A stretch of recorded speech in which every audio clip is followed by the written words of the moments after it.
द्वादशेव कोट्यो वर्षाणि चैव पंचाशदष्टोत्तरसहस्रं पंचपदं नमामि। अरिहन्तभाष्यर्थं प्रहृदेन्द्रं तमं प्रणमामि भक्तियुक्तो नानो वै तीर्था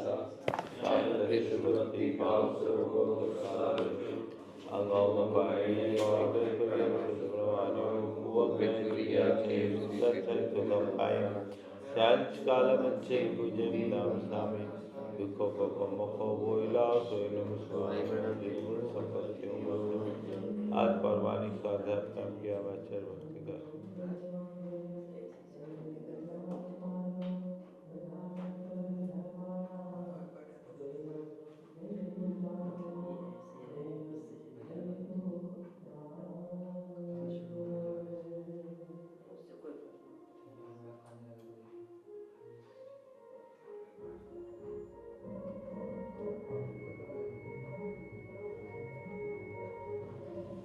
जलधि पारिगे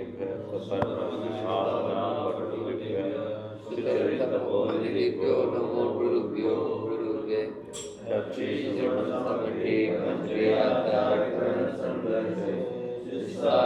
कुशले धम्मायि सदावन्ति गुरुभक्ति संजीवनीय तद्धि संसारसाय घोरं नियतकम्मं जम्मणवर्णं न पावयन्ति ये नित्यं दशमन्त्रो निरता जानाति होत्राटला षट्कर्मा विरता स्वपोधना साधुक्रिया साधु शील प्रावरणानन प्रहरणात् संदारगते योदिका मोक्षद्वार कपाट पाटपटा क्रीडतुमां साधु गुरुवाभान्तुनो नित्यं ज्ञानदर्शनदायिका कारिकाणप्रवीरा मोक्षमार्गोपदेशका सामनान संदर्शन संचरितानुमद्वाचार्य आयराज स्नानवेशानु ज्ञान सिरियन पालन सोसान संस्कालम अंचेमि पूजेमि नाम नमन स्वामी दुखो को मोकलावतरम सावनं धम्म गुण मग्ना है मोहयलम दिगम समन्विता मग्न मायारम विरियारम गणितामो काम 345 नंबर की गाथा प्रश्न क्रमांक 177 सूत्र ज्ञान के वेदों की उपाय पुब्ब गणी गानिए उपाय पुब्ब गानिए उपाय पुब्ब गानिए उपाय पुब्ब गानिए विरीय पवादत्थिनत्थिय पवादे विरीय पवादत्थिनत्थि पवादे नाना सच्च पवादे नाना सच्च पवादे आदकम पवादे आदाकम पवादे कच्चखाने विद्या कच्चखाने विद्या वाद कल्याण पवादेय वाद कल्याण पाड़वादेय क्रिया विशाल पुवे क्रिया विशाल पुवे तम सोच तिलोय बिंद सारी तम सोच तिलोय बिंद सारी उपाय पुवगाणी वीर्य पवादत्ति दत्ति पवादे नाड़ा सच्च पवादे आदाकम पवादे कच्चखाने विद्या वाद कल्याण पाड़वादे वीर्या विशाल पुवे तम सोच तिलोय बिंद सारी। ये 14 पूर्व के नाम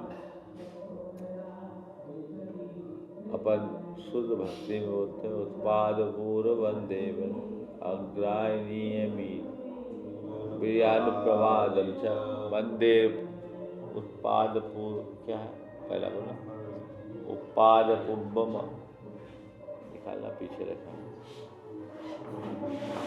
आग्रायणीय मीडे ज्ञान प्रवाद सत्य प्रवाद मात्म प्रवादम च वंदे प्रत्याख्यानं पृथु विद्यानुप्रवादं च कल्याणवानमीडे पृथु क्रिया विशालम बस लोक बिंदुसारम वंदे लोकाग्रसारम। थोड़ा सा बोल रहा हूँ। पहला अक्षर उत्पाद पूर्व मीठे वो ऊपर वाली लाइन से जुड़ा है उत्पाद। ये है पूर्वगतम चतुर्दश द्योतितमोत्पाद पूर्व माध्यमः आग्राह्य मीने गुरुवीर्यानुप्रवादं च संततमहम विवन्दे तथा नास्ति प्रवाद पूर्वं च ज्ञानप्रवाद सत्यप्रवादमात्मप्रवादं च कल्याण कर्म प्रवाद मीडे प्रत्याख्यान नाम ध्येयं च दशमं विद्याधारं प्रथम विद्यानुप्रवादं कल्याण नाम ध्येयं प्राणावायं किया विशालम च अथ लोक बिंदुसारम वंदे लोकाग्रसारम। यही 14 पूर्व है। इस श्लोक को हम लोग याद करेंगे 14 पूर्व के नाम याद हो जाएंगे। तो उत्पाद पूर्व, आग्रायणीय पूर्व, वीर्य प्रवाद पूर्व, अस्थि नत्थि प्रवादे अस्ति नास्ति प्रवाद, नान असत्य प्रवादे ज्ञान प्रवाद सत्य प्रवाद, आदा आत्म प्रवाद, कर्म प्रवादे कर्म प्रवाद, आदा कर्म प्रवाद में आत्म प्रवाद और कर्म प्रवाद, प्रत्यक्षान प्रत्याख्यान, फिर विद्यानुवाद, यहाँ वीर्यानुवाद नहीं विद्यानुवाद करो। दसवां पूर्व है विद्यानुवाद। विद्यानुवाद है विद्या का विद्यानुवाद अर्थ होगा। कल्याण प्रवादे च, कल्याण यानी कल्याण प्रवाद, पानप प्रवाद प्राणावाय, ठीक है। फिर क्रिया विशाल और कमसोत तिलोय बिंदु सारे और आखिरी में लोक बिंदु तिलोक बिंदु सार। ये 14 पूर्व है। देखो यहाँ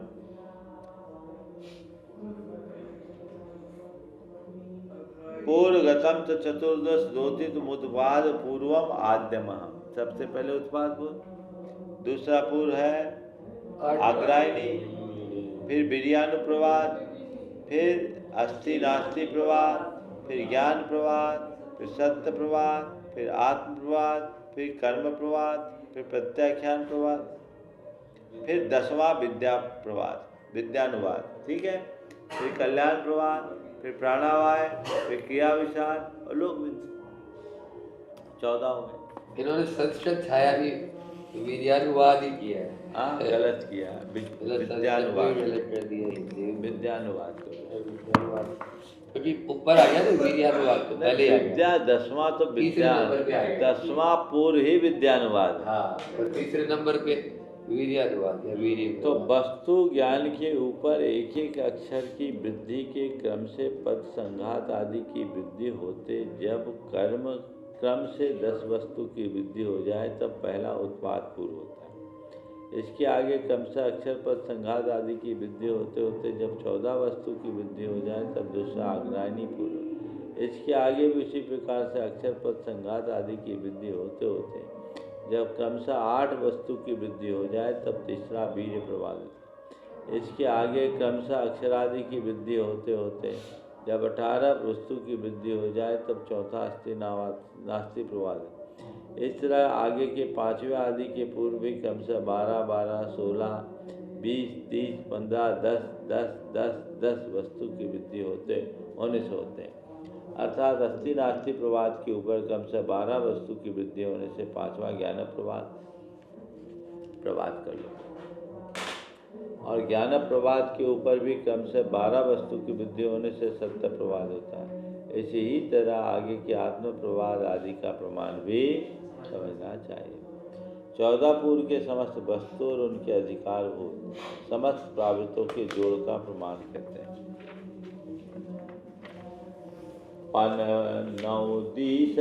पन्नवदिशया बत्तु बाहुड्या 30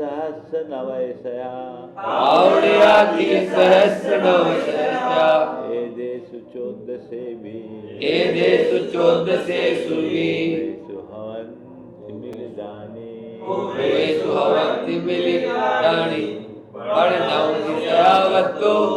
आहुर्याति सहस्र नवस्य एतेषु चोदशेषु वै भूतेषु भवति विलीनानि।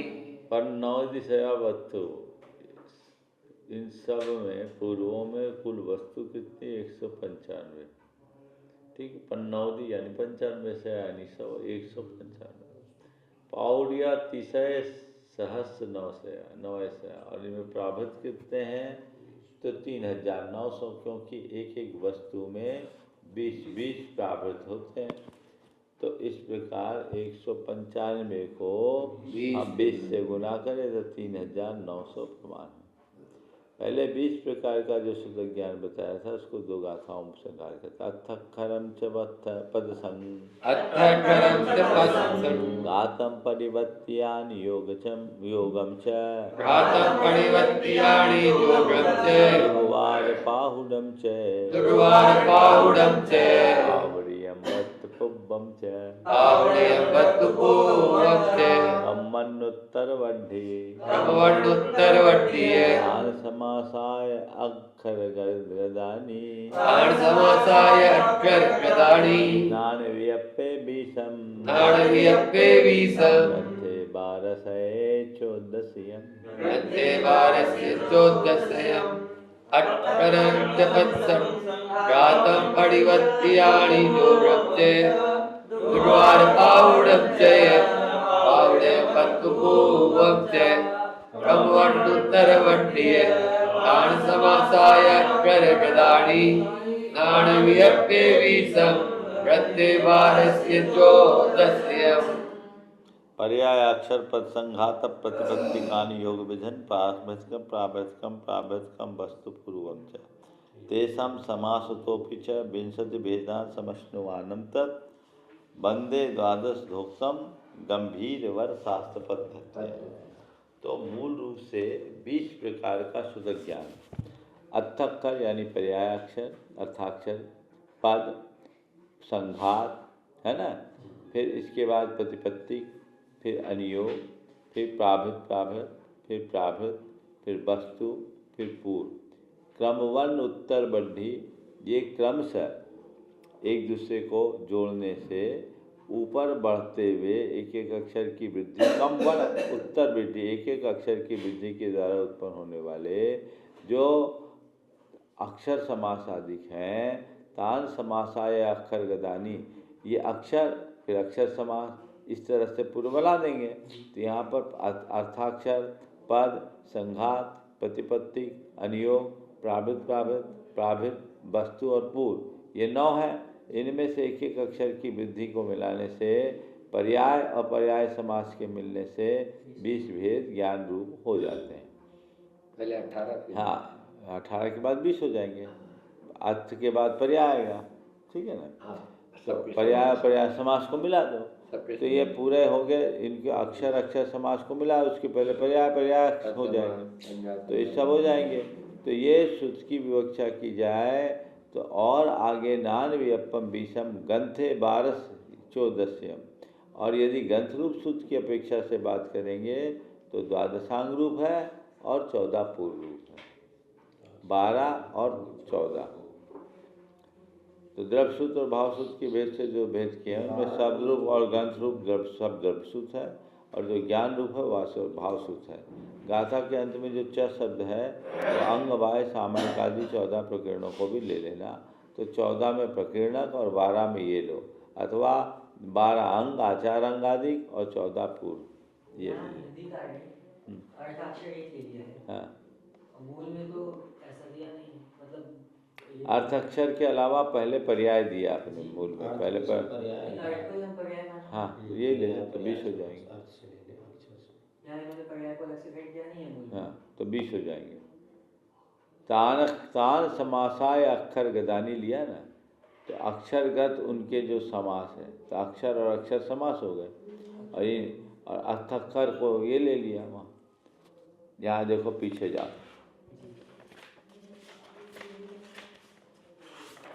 पहले भी आया।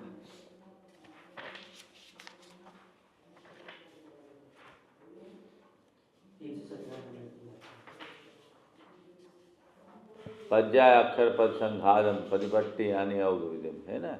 पर्याय पर्याय समास, अक्षर अक्षर समास है ना। और यहाँ पर अर्थ को ही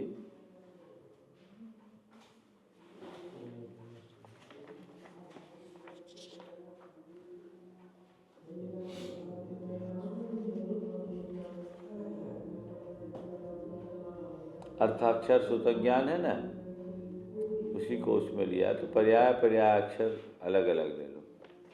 पर्याय इन्होंने यहाँ नहीं लिया, चलो वो वहाँ से जैसे निकालना पड़ेगा। पद से बढ़ते अंत में चार से निकाले या अर्थाक्षर को अलग अलग अर्थ और अक्षर को अलग अलग है। अलग अलग है। द्वादशांक को अलग से 11 अंक 14 पूर्व क्यों कहते हैं?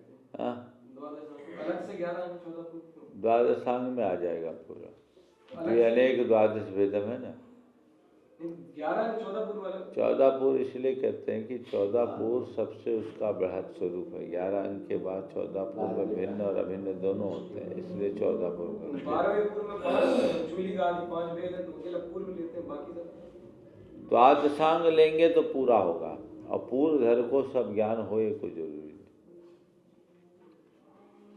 अब समस्त पदों की संख्या 12 सै कोड़ी, 12 कोड़ी, देसी दी तहे होंति लखानम, देसी दीतय होति लक्षाणम, 58 सहस्रा, 58 सहस्रा, तथा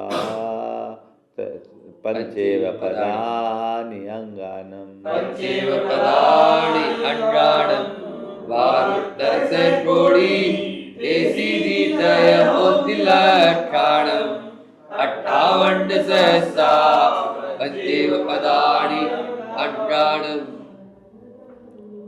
कोटि शतम द्वादश चैव कोट्यो लक्षानि सहस्राणि चैव पंचाशदष्टौ सहस्रसंख्या वेदच्युतं पदं नमामि। कोटि शतम द्वादश चैव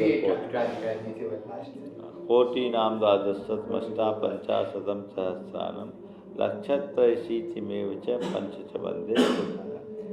कोटि शतम द्वादश, द्वादश शतम कोटि यानी शतम 100, द्वादश यानी 12, 112 करोड़। क्या हुआ? इस गाथा का अर्थ के पहले इसको समझ लो। कोटि शतम द्वादश यानी 112 कोट्यो यानी करोड़, 112 करोड़। लक्षानि 83 लाख, त्रैधिकानि चैव, ती अधिक 80 लक्ष यानी त्रैधिकानि 80 लक्षानि यानी 83 लाख। तो कोटि शतम द्वादश चैव कोट्यो लक्षानि 80 त्रैधिकानि च पंचाशदष्टौ च सहस्र, 50 यानी 50 और अष्टौ यानी 8, 50 और 8 कितना होगा? 58,000। मेतच्छ्रुतम पंच पदम नमामि, और 5 पद इस श्रुत को मैं नमस्कार करता हूँ। तो 112 करोड़ 83 लाख 58,000 5 पद हैं श्रुत के। कितने पद हैं? 112 करोड़ 83 लाख 58,005। 12 उत्तर 100 कोड़ी, 12 उत्तर अधिक 100 यानी 100 करोड़, 112 करोड़। तेसीदी तय होंति लखानी, और तय उसी प्रकार तेसीदी लखानी 83 लाख 58 सहस्रा 58,000। और पंचेव पदानी 5 पद किसके होते? अंगानी होती, अंगों के होते हैं। तो अंग में कुल पद कितने हुए? 112 करोड़ 83 लाख 58,000 5 पद।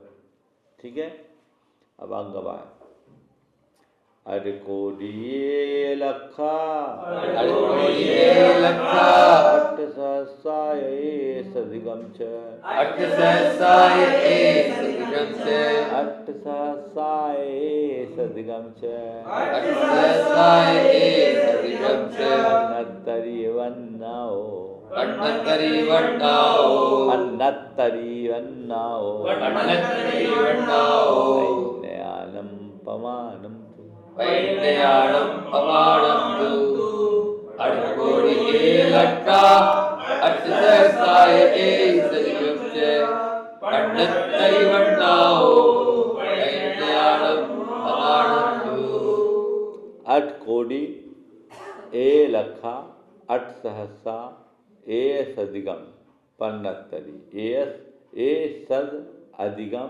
पन्नतरी वन्नाओ पैन्यान पवानम पैन्यानम पवानम प्रकीर्णकों का प्रमाण किसके अक्षरों का प्रकीर्णक के वन्नाओपमानम प्रकीर्णक के वर्ण का प्रमाण कितना 8 कोടി 8 करोड़ ए लखा 1 लाख 8 सहस्रा 8,000 ए सद 100 अधिगम पन्नतरी 75 तो कितने हुए 8 करोड़ 1 लाख 8,175 वर्ण हैं किसके प्रकीर्णक के कुल वर्ण कितने हो गए 8 करोड़ 1 लाख 8,175 और इसमें पद कितने हैं 112 करोड़ 58,58,500 सौ कहाँ से आ गया इधर उधर क्यों पढ़ते हो महाराज गलत नहीं कर तो अक्षर तो ज्यादा होने चाहिए थे ना पद अक्षर ये अंगवाय है अंगवाय तो थोड़ा ही है किसी में हो रहा है हाँ अब 4 गाथाओं के द्वारा इसके अर्थ को बता 33 व्यंजनाई 33 व्यंजनाई 27 सरा तहा भनिया 27 सरा तहा बढ़िया 47 जोग बहा 47 जोग बहा 47 जोग बहा 47 जोग बहा 64 मूल वन्नाओ 64 मूल वन्नाओ 33 व्यंजनाई 27 सरा तहा बढ़िया 47 जोग बहा 64 मूल वन्नाओ 64 मूल वर्ण माने गए कितने माने गए ठीक है अब 64 मूल वर्ण कैसे 33 व्यंजनाई क से ह तक 33 है कवर के 5 चवर के 5 टवर के 5 तवर के 5 और पवर के 5 यर लव ठीक है तो 8 25 और 8 कितने हो गए तहा 27 सरा 27 स्वर तो 14 होते हैं या 16 स्वर होते हैं 16 स्वर कैसे होते बोलो अम आह को मिला के अम आह को मिला के 16 होते हैं योग वहाँ में ले लेते हैं लेकिन अपने यहाँ 16 स्वर होता है 10 समान होते हैं पर यहाँ पर 27 में हमको कैसे लेना 9 लेंगे आ ई उ यानी आ ई उ री री ए ओ औ 9 हो गए कौन कौन से लिए हैं आ ई उ री री ए ओ औ ये हो गए 9 इनके ह्रस्व दीर्घ और प्लुत इसमें आ रहे हैं वहाँ चोरी है इसमें ए ओ औ ये तो दीर्घी दीर्घ थे अब इसमें और दीर्घ भी बताएंगे प्लुत भी बता देंगे हाँ ह्रस्व भी बता देंगे ह्रस्व दीर्घ प्लुत 3 9 के ह्रस्व दीर्घ और प्लुत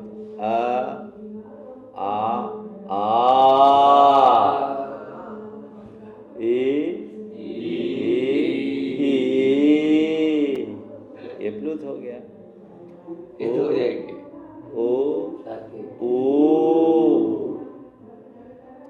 रे रे रे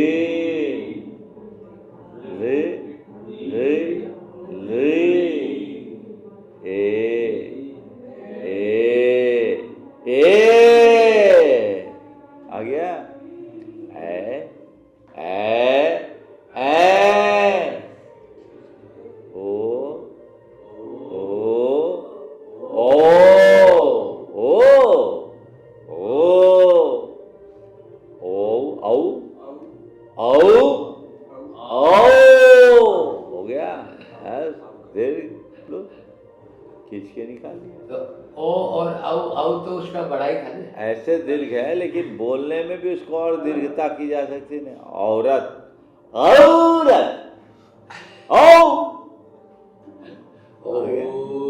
बाहर से बोल रहे थे हम लोग सुन रहे कि ओ हाँ, इसीलिए बता रहे कैमरा है, कोई दिक्कत नहीं, तो समझाने की बात है। तो ये क्या हो गया? 27 ही हो गए, 27 60 हुए दीर्घ और और 4 योगवा, अनुस्वार, विसर्ग, जिह्वामूल और उपध्मानी। जिह्वामूल और उपध्मानी, आजा इनका काम आता है कि हमारी जीवामूल्य और उपध्मानी का इति जिह्वामूली है, प इति उपध्मानी है। जो विशेष ऋचा आदि छंद है उसमें इसका प्रयोग होता है, सब जगह प्रयोग नहीं होता के मंत्रों में इनका प्रयोग बहुत होता है। बाकी अपने जैन शास्त्रों में उपध्मानी और जिह्वामूली का प्रयोग मेरे ख्याल से न के बराबर है। तो ये 64 मूल वर्ण हैं, समझ गए। दीर्घ ऋवर्ण संस्कृत में नहीं है, तब भी अनुकरण अथवा देशांतर भाषण में आता है, इसलिए इसका 64 में उल्लेख है। का इत्य उपध्मानी है, प इति जिह्वामूली ले है। 10 समान, 5 रस 5 दीर्घ, 10 ये हो गया, और 14 वो 4 वो 10 4 14, और आपके जाकर के जो 16 स्वर बोले, 63 है। तब चतुर्दासादो स्वरा 14 स्वर है। तो सिद्धो वर्ण समान आया, वर्णों की समाननाएं सिद्ध है। तत्रादो चतुर्दशादो स्वराः, उसमें 14 स्वर है। तो 14 स्वर में 10 समान है, ह्रस्व दीर्घ मिलाकर, और 4 हो गए ए ओ ए ओ। पूरी रटी गई है। हाँ, शुरुआत की बहुत सूत्र रटे हैं। पूरे सूत्र रटे थे, सब भूल गए, सब तो पूरे पढ़ते थे, मास्टरी थी। हमने पढ़ी 10, हाँ कितने बजे करा लो? हाँ ठीक, 2:30 बज गया था हम लोगों को रात में। हाँ,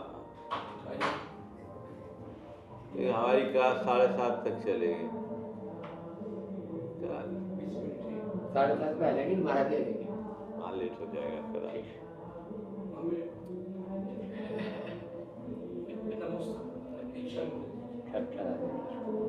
अब 64 पद, तो वहाँ पर 64 जो ये बनाए जाते हैं वो 9 के 27 बना के ही बना पाएंगे, समझ गए? वो खींच के 57 है सर। हाँ? आपने कितने बनाए? हाँ?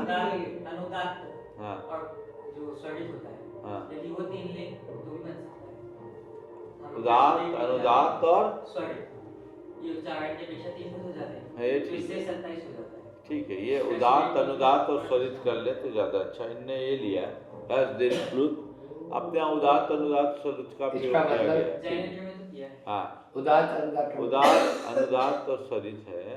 स्वरित सामान, उदात है थोड़ा सा जोर देकर ऊपर खींच के, ओ ये उदात है, ये स्वरित है, ओ ये उदात है, अनुदात है। यही जी, अनुदात की परिभाषा क्या होगी? भाष्यकार ने तो ये कहा है कि जिसमें शरीर को थोड़ा नीचे खींचा जाए, हाँ, वो अनुदात है। हाँ। और जिसमें ऊपर उठाया जाए, मतलब पूरे शरीर को सख्त किया जाए बोलते हो, ये स्वरित हुआ। अब हो नहीं पा रहा है तो वेदों में तो ऐसे ऐसे हाथ हिलाएगा कि बस शो कर। हाँ, ये हुआ स्वरित।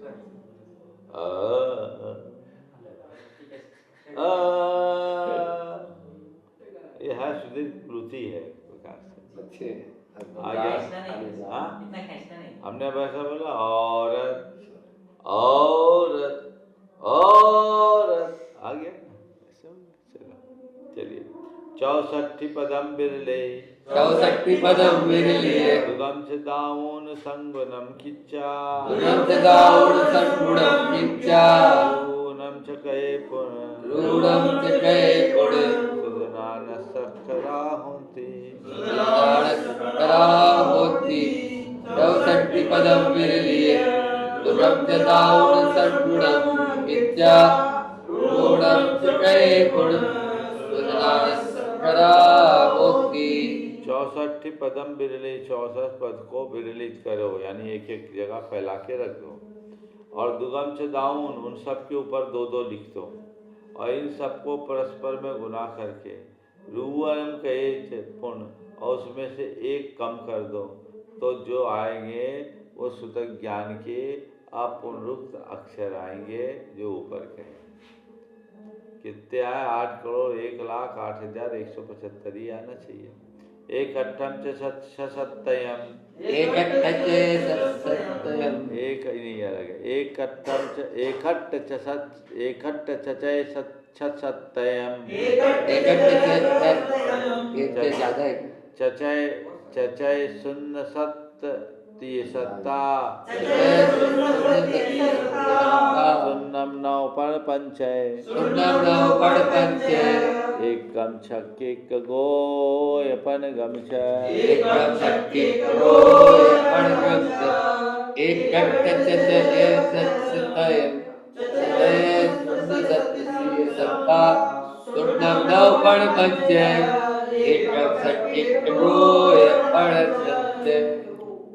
एकट्ठ यानी एक, फिर अट्ठ यानी 8, च चार चार यह और छ यानी 6, फिर सत्यम फिर 7।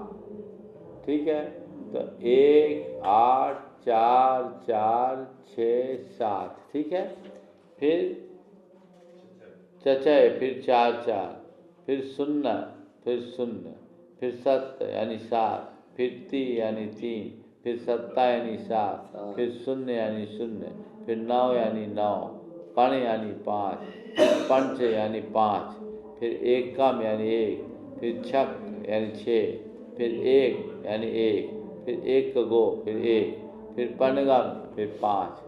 ये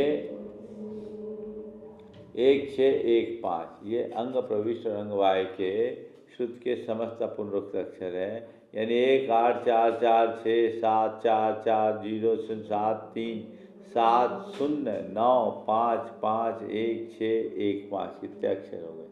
अंक हो गए 1 2 3 4 5 6 7 8 9 10 11 12 13 14 15 16 17 18 19 20 अक्षर प्रमाण।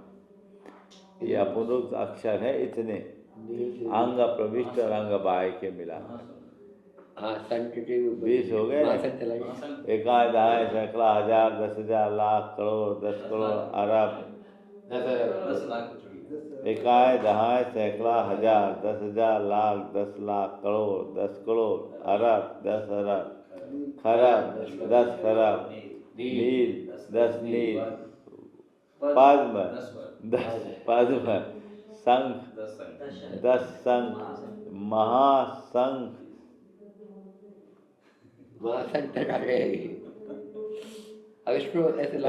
महाशंख हो गया।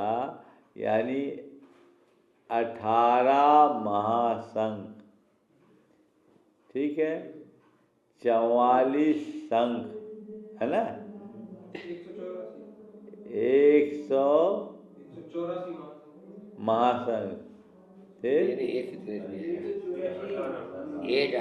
महाशंख 84 8 महाशंख है ना, एक महाशंख 8 84 शंख 46 पद्म महापद्म 46 पद्म 46 पद्म हो जाएगा। महापद्म हो गए ना, 74 पद्म 40 नील 73 खरब 70 अरब 95 करोड़ 51 लाख 600 नहीं, एक चूक गया पर का, ये गलत हो गया। वो पद्म और महापद्म 18 पद्म 18 महाशंख। महाशंख एक महाशंख, हाँ, इड़ा जाए, अब आ जाए। 84 शंख, हाँ फिर 46 महापद, महापद फिर 74 पद। हाँ ठीक। 46 महापद्म के बाद सीधे 46 लिया ना, 76 महापद्म के बाद पद्म नहीं आएगा।